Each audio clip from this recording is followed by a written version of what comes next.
Bienvenue sur Vécu de Ticket for Change, le premier podcast collaboratif fait par et pour des acteurs de changement. Dans ce podcast, tu entendras des témoignages de personnes qui ont décidé d'utiliser les 80 000 heures qu'ils vont passer au travail au cours de leur vie pour contribuer à la résolution des enjeux sociaux et environnementaux d'aujourd'hui. Ils te partagent leurs meilleurs apprentissages suite au succès et aux galères qu'ils ont vécus. Si toi aussi tu souhaites mettre plus de sens dans ton travail, participe à notre programme L'Exploration. C'est une expérience de 48 heures en collectif pour faire le point sur tes talents et repartir avec ton plan d'action. Toutes les dates et toutes les villes sont sur ticketforchange.org. L'épisode que tu vas entendre a été réalisé en collaboration avec la Banque Postale, banque citoyenne et engagée. Avec ses offres Talent Booster, elle aide les jeunes de 16 à 29 ans à prendre leur envol et à réaliser leurs projets. Bonne écoute et à jeudi prochain. Je n'ai qu'une question à vous poser. C'est quoi la question? C'est quoi le problème? Vécu. À chaque galère, des apprentissages. Vécu, des retours d'expérience pour gagner du temps et de l'énergie. Je m'appelle Zakaria Kari, je suis actuellement en service civique dans l'association Article 1 et je vais rentrer en licence de droit à Descartes. La question? Comment se réorienter quand on est étudiant et qu'on s'est planté d'orientation? Le vécu. Via Parcoursup l'année dernière, j'ai eu une proposition d'admission en STAPS à Descartes. Du coup, je me suis inscrit à la rentrée en STAPS à Descartes. Assez rapidement, je me suis rendu compte que c'était pas trop fait pour moi, que c'était pas quelque chose qui me plaisait beaucoup. Et vu que j'avais besoin d'argent, j'ai commencé un travail en parallèle de mes études, un travail de nuit qui était plutôt prenant. Au fur et à mesure, j'ai petit à petit décroché de STAPS jusqu'à en décrocher totalement en novembre. J'ai toujours été dans une optique de continuer les études. J'ai direct commencé à rechercher des informations sur Parcoursup pour pouvoir me réinscrire et du coup j'ai pu me remettre sur la plateforme, refaire des demandes d'admission, mais cette fois j'étais sûr que je voulais aller en droit. Du coup cette fois-ci j'ai fait que des demandes d'admission en droit. Au bout d'un moment j'en ai eu un peu marre d'enchaîner les petits boulots et du coup j'ai trouvé un service civique dans une association. Vers mai-juin j'ai été accepté en droit à Descartes et en septembre je fais ma rentrée là-bas. Premier apprentissage. Ne pas prendre la question de son futur métier à la légère et avoir le courage d'arrêter quand on ne se sent pas au bon endroit. De base, je voulais faire du droit et tout. En terminale, je sais que je voulais faire du droit. À cause de l'algorithme de Parcoursup, mes notes dans des matières qui comptaient pas pour le droit comptaient quand même pour le droit. Ça m'a empêché d'avoir le droit. Je fais du foot depuis petit et à bon niveau. En STAPS, il y a une priorité pour les sportifs de bon ou de haut niveau. Grâce à ça, j'ai pu avoir mon affectation en STAPS. Et vu que j'ai toujours été sportif, j'aimais bien le sport et tout, je me suis dit, je vais aller en STAPS. Je me suis retrouvé avec une proposition d'admission en STAPS assez rapidement. Et en attente, assez loin en file d'attente sur le droit. Préféré avoir mon admission à la fac avant de partir en vacances. Je voulais pas qu'en plein mois d'août, j'ai aucune idée d'où j'allais aller. Du coup, j'ai accepté direct. Et plus tard, j'ai appris qu'en fait, il y avait des personnes que je connaissais qui étaient derrière moi dans la file d'attente en droit, qui ont eu droit, mais mi-août, fin août. J'ai un peu regretté de m'être un peu trop précipité, entre guillemets. J'aurais pu avoir l'orientation qui me plaisait. Sur le moment, ouais, je me suis pas trop posé la question des conséquences sur les études que j'allais faire. Dans ma tête, quand je pensais au long terme, je trouvais des solutions. Je me disais, je vais faire 3 ans de STAPS,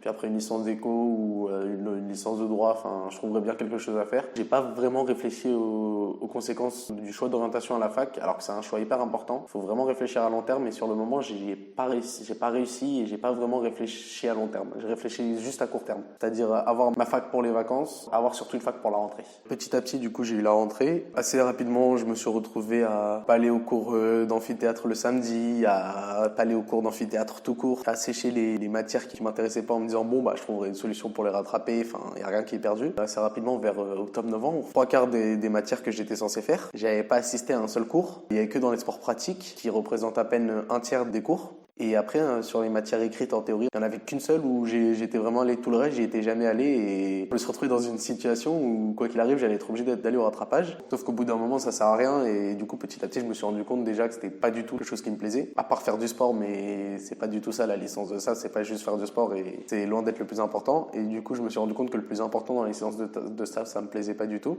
Fort que je me réoriente. En attendant, je vais arrêter. Mi-fin septembre, je commençais déjà à travailler. Et au début, je travaillais 24 heures. Je suis passé à 35 heures et après j'ai fini à 40-45 heures. Vu qu'en plus c'était du travail de nuit, assez rapidement j'avais plus trop l'énergie pour faire la fac non plus, quoi. Deuxième apprentissage. Apprentissage numéro 2, avoir plusieurs options en tête. Toujours en fait dans la vie, moi j'avance avec plusieurs plans. J'avance pas avec juste un seul truc, je me dis je vais réussir ça et du coup je vais faire que ça. Par exemple quand j'ai commencé les séances de stage, je me suis dit j'avais comme plan à côté, quand je réussis à faire les 3 ans, si je fais pas les 3 ans, je fais 1 an et je me réoriente en droit, ou sinon je fais 1 an et je pars pour une fac qui m'intéressait en Belgique. Et ça ils étaient au courant, du coup ils savaient que STAPS non plus c'était pas le projet le plus sérieux. Je savais, ils savaient, on en avait parlé que quoi qu'il arrive à un moment j'allais arrêter. Dans la vie de tous les jours, j'aime pas trop me retrouver dans une impasse, ne pas savoir quoi faire. Dès ma rentrée en STAPS, j'avais déjà 4-5 solutions en tête, ça veut dire je me disais bon, je fais une licence en STAPS et après je fais une licence en éco. Ça, c'était la première solution. La deuxième option, c'était je fais une licence en STAPS et après je fais une licence de droit. Comme ça, je peux cumuler 2 diplômes. Troisième, je me suis dit, je fais juste une licence de STAPS, au moins ça me fait un diplôme. La quatrième option, c'était au pire, si j'arrive pas STAPS, je fais qu'1 an. Et derrière, je vais en Belgique pour faire une licence de droit qui m'intéresse. Et mon autre plan, si je vois que ça me plaît pas, et je me réoriente l'année d'après. Le fait d'avoir autant de plans, ça peut peut-être me disperser, mais l'avantage c'est que derrière, quand il peut arriver un aléa de la vie, je me retrouve pas dans le vide. Comment dire, c'est priorisé en fonction de mes sentiments actuels. Et au bout d'un moment, il y a forcément quelque chose qui finit par s'imposer. Troisième apprentissage. Apprentissage numéro 3, penser à ce qu'on veut faire de sa vie plutôt que de ces 3 prochaines années.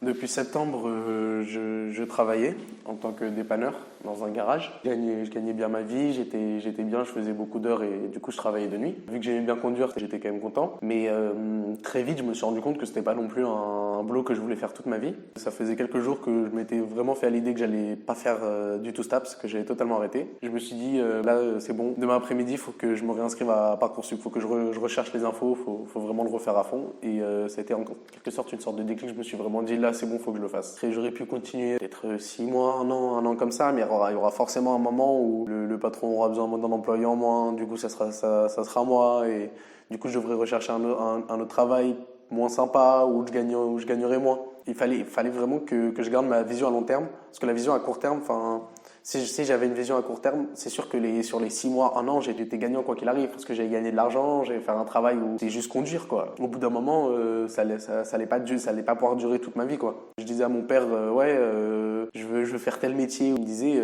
si tu fais un master, tu pourras choisir n'importe quel métier. Il me disait ça comme ça. J'ai grandi en fait avec l'idée que si je fais 5 ans d'études, j'aurai le métier que je veux, le métier qui me plaît le plus. Ça peut être pompier, policier, hôtesse, pilote, tout ce que tu veux, mais ça sera le métier que tu veux. Et du coup, j'ai grandi avec cette idée, et même quand j'ai arrêté STAPS, même quand je travaillais et tout, j'étais toujours dans l'optique de faire 5 ans d'études minimum. J'ai toujours été dans cette optique-là, et du coup, ça a aidé à faire mon choix de vraiment me réorienter.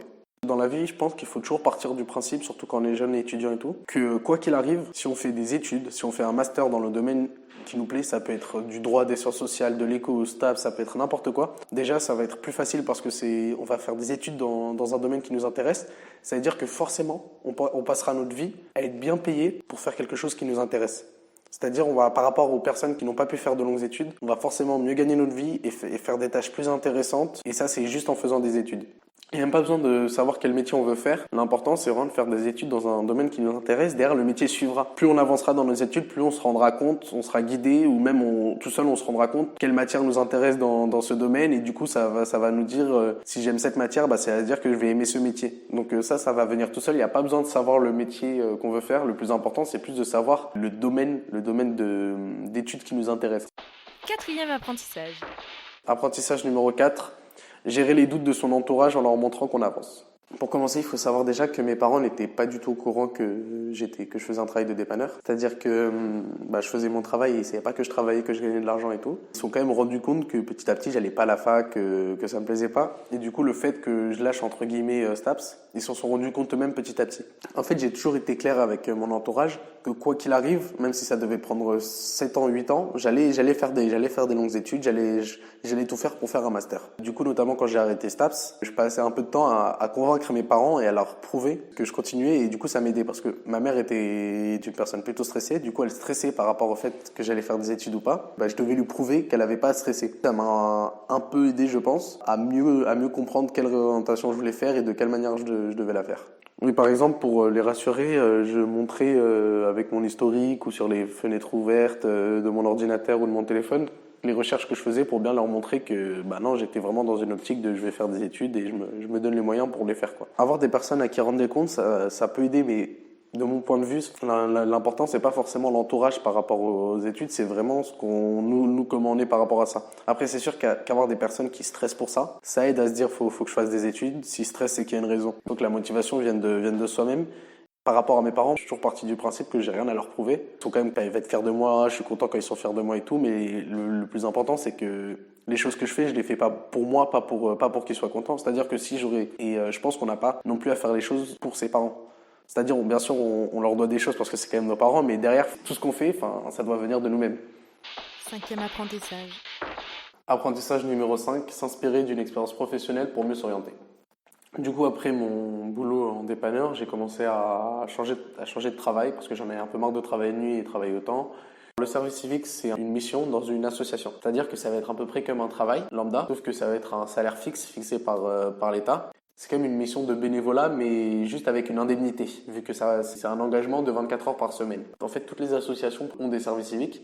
Et du coup, il y a une grande diversité de choix, il y a toutes sortes de missions. Et j'ai postulé pour un service civique à Article 1. Il y a une association qui vient en aide aux jeunes étudiants qui a plusieurs pôles. Ça peut être un accompagnement plutôt personnel comme le pôle maison. Le pôle maison, c'est une association de résidence étudiants qui fait partie d'Article 1 où les gens participent à des projets de groupe et du coup ont aussi accès à des résidences étudiantes plus accessibles financièrement. Et après, il y a aussi la partie mentorat où là, c'est tous les étudiants boursiers en fait qui ont le droit la plupart. On va leur trouver un mentor, une personne qui travaille dans le domaine où ils font leurs études. Et cette personne va les accompagner pendant toute la durée de leurs études en les conseillant, en précisant leurs projets pro, en les aidant dans le cadre d'une réorientation et ce genre de choses. Donc Article 1 en fait accompagne beaucoup de jeunes dans différents domaines. Quand j'ai commencé Article 1, j'ai appris qu'il y avait un pôle qui s'appelait Inspire. Inspire en fait est une plateforme pour les étudiants, pour les lycéens. Et du coup, grâce à cette plateforme, j'ai pu en fait avoir beaucoup d'informations en plus sur le droit qui m'ont aidé à bien choisir quelle fac, à ne pas répéter les mêmes heures que STAPS où j'ai été un peu tête baissée sans avoir beaucoup d'informations. Grâce à la plateforme d'Inspire, j'ai pu savoir le contenu des cours de droit, la charge de travail, les fondamentaux à savoir pour commencer la licence de droit et du coup ça m'a pas mal aidé dans mon parcours. En fait, le fait d'avoir cette vision de je veux faire du droit, quand je suis arrivé à Article 1, j'ai pu avoir des informations complémentaires et du coup le fait de garder ces objectifs en tête, on peut entre guillemets ramasser des informations un peu partout à droite et à gauche. J'aurais pu être dans un autre service civique et quand même trouver quelqu'un qui a fait du droit et qui aurait pu m'aider. L'avantage d'avoir des expériences professionnelles avant de commencer ses études, ça permet de se rendre compte en fait quel métier on pourra jamais faire. Ça permet de donner une motivation déjà pour faire des longues études. Et en plus de ça, ça permet en fait d'en apprendre plus sur de quelle façon on fait différents métiers. Toutes ces expériences professionnelles en fait permettent de nous conforter ou même de nous poser des questions sur les études qu'on veut faire. Conseil pour gagner du temps. Mon conseil pour les étudiants qui ont besoin de temps, que ce soit au quotidien ou même en règle générale, c'est toujours bien s'informer, recueillir le maximum d'informations possible et surtout se dire qu'en fait, on n'a rien de sûr qui va arriver. Du coup, toujours avoir des solutions de secours pour ne pas se retrouver dans un cas où on est complètement perdu et on n'a aucune idée de ce qu'on peut faire. Conseil pour gagner de l'énergie.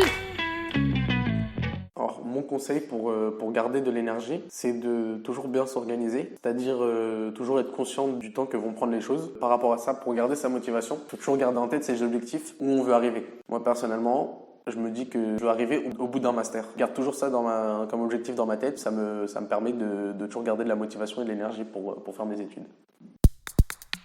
La question. Comment réussir à garder sa motivation et son sérieux pour aller au bout de ses études? Vu, Vécu. vaincu.